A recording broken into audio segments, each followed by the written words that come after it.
This is On Point with Miss Britt, and today I'm bringing you recap of the college football playoffs as well as a few bowl games. And I'm not gonna lie, this video is gonna be very triggering for me, and it's gonna be hard, but I'm gonna get through it. Cause yes, I'm still salty, I'm still mad, but it is what it is. I've accepted. So let's get into it. So I'm just going to get into the college football playoff semifinals, and then we'll go from there. So first up, TCU versus Michigan.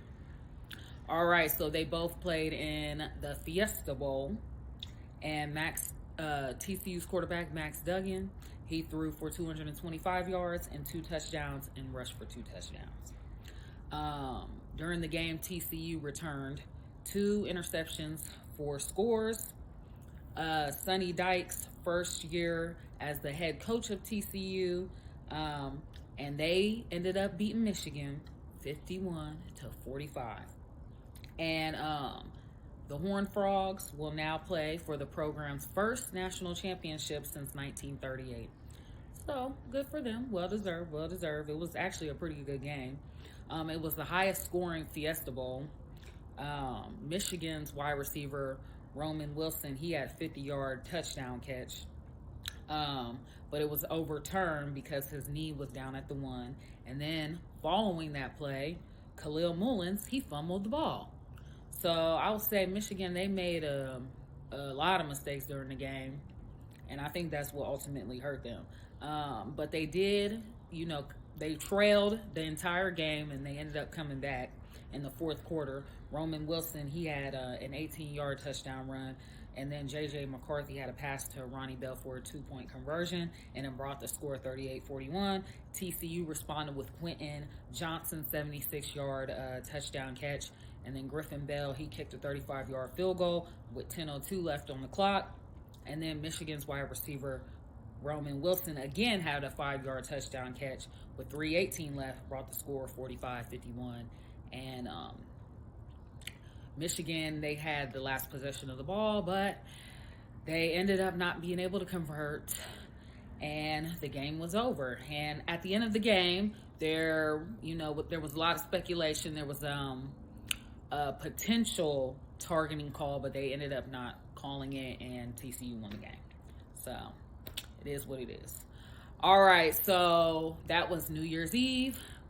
Now, New Year's Eve, the Peach Bowl, the Chick-fil-A Peach Bowl, was also on New Year's Eve at night. It was a primetime game between OSU versus Georgia.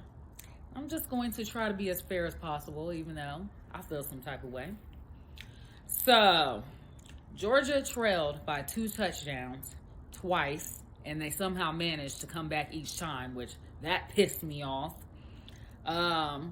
Stetson Bennett, he had a last-minute 10-yard touchdown pass to Adonai Mitchell, and they ended up beating OSU 42-41. OSU had a chance to win the game. Kicker Noah Ruggles, he missed a 50-yard field goal with 3 seconds left.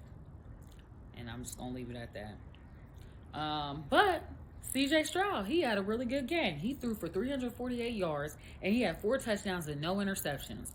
Marvin Harrison Jr., he was on fire. He had 5 catches for 106 yards and 2 touchdowns, and he ended up leaving the game because of a hard hit, and they had to sit him down for concussion protocol. And, there's a lot of controversy around that, and I'm just going to leave it there, and I'm not even going to get into it. But some think it should have been targeting, and if not, and then some are saying that it was a legit hit. But we're not even going to get into that. We're just going to leave it alone. I'm just going to keep it moving. Okay, so protecting a 38-27 lead, Ohio State called another thing that happened. Ohio State called for a fake punt on 4th and 1 in the fourth quarter, and they actually got the first down. But apparently, before Mitch Rossi snapped it, Georgia's head coach Kirby Smart called a timeout. And so obviously we didn't get that first down. And I'm not even going to get into that either, because I've been hearing a lot of things. So I'm going to keep that pushing, because there's a lot to be said about that too. But I am going to give Stetson Bennett, Georgia's quarterback, his credit. He had 398 passing yards, 3 touchdowns, an interception, and a 3-yard touchdown run. So it's not. So he had a pretty decent. He had a pretty good game as well too. It was a really good game. So Georgia will be facing off TCU in the national championship on Monday. Moving on, because I don't have nothing else to say about that game. So, and by the way, I'm proud of the Buckeyes. They fought to the very end, and that's all that matters. So they did belong in the playoffs. For all y'all haters that got something to say. Next. Okay, so we had in the Orange Bowl, Tennessee versus Clemson. Joe Milton, he started for Tennessee later in the year after Hendon Hooker obviously went down, got hurt. So Joe Milton, he's been the starting quarterback. He completed 19 of 28 passes, 251 yards, and 3 touchdowns. Tennessee never trailed during the game, and they ended up beating Clemson 31-14. Tennessee wide receivers Squirrel White, Brew McCoy, and Ramel Kenton, they each scored touchdowns. And then running backs Jalen Wright, he rushed for 89 yards, as well as Jabari Small. He had a 2-yard touchdown run. All right, in the Sugar Bowl, we had Alabama versus Kansas State. Alabama's quarterback Bryce Young, he passed for 321 yards and 5 touchdowns. In the beginning of the game, Kansas State running back Deuce Vaughn, he had an 88-yard run. Jermaine Burton caught 3 passes for 87 yards and a touchdown. And then Bryce Young's other touchdowns went to Isaiah Bond. He had a 6-yard touchdown catch. Cameron Ladu had a 1-yard touchdown catch. Ja'Cory Brooks, a 32-yard. And Kobe Prentice, a 47-yard. And then their running back Jace McClellan, he added a 17-yard scoring run. And Alabama beat Kansas State 45-20. In the Liberty Bowl, this was a really exciting game. It went into triple overtime. So Arkansas, they led Kansas by 25 points in the third quarter. Then Arkansas had set a bowl record for most points scored in a single quarter with 24 in the first. The defense forced 3 turnovers. Kansas finally scored their first touchdown of the second half with 3:15 left in the third quarter.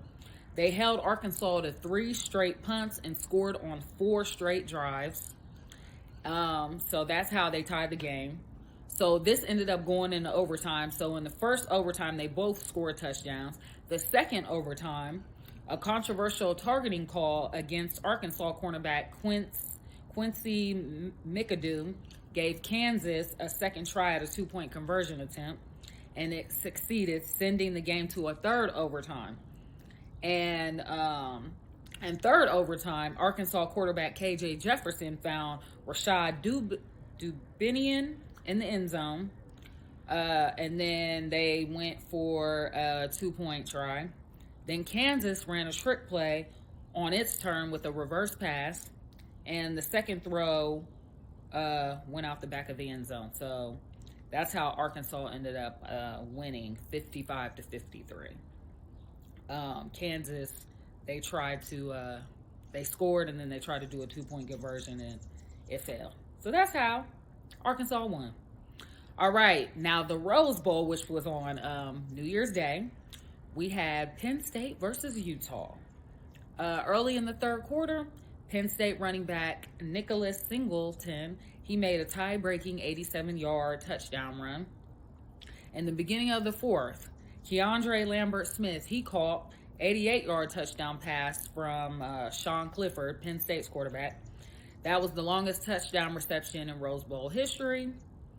Utah's quarterback Cameron Rising, he had a game-ending injury in the third quarter, and then Penn State's quarterback Sean Clifford passed for 279 yards and 2 touchdowns. And Penn State beat Utah 35-21. The Cotton Bowl, New Year's Day, USC versus Tulane. Nobody was expecting this. So Tulane scored 16 points in the final 4 minutes and 7 seconds of regulation. Tulane was down 30-45 late in the fourth. And running back TJ Spears, he got his 4th touchdown run of the day to bring the score 37-45.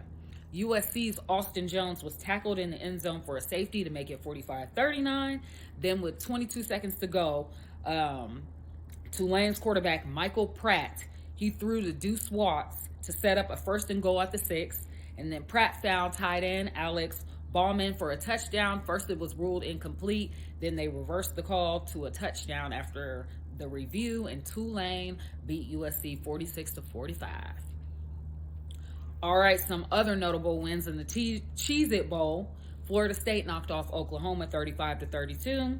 The Valero Alamo Bowl, Washington beat Texas 27-20. And then the Trans-Perfect Music Bowl, we had Iowa whooped Kentucky's butt 21-0.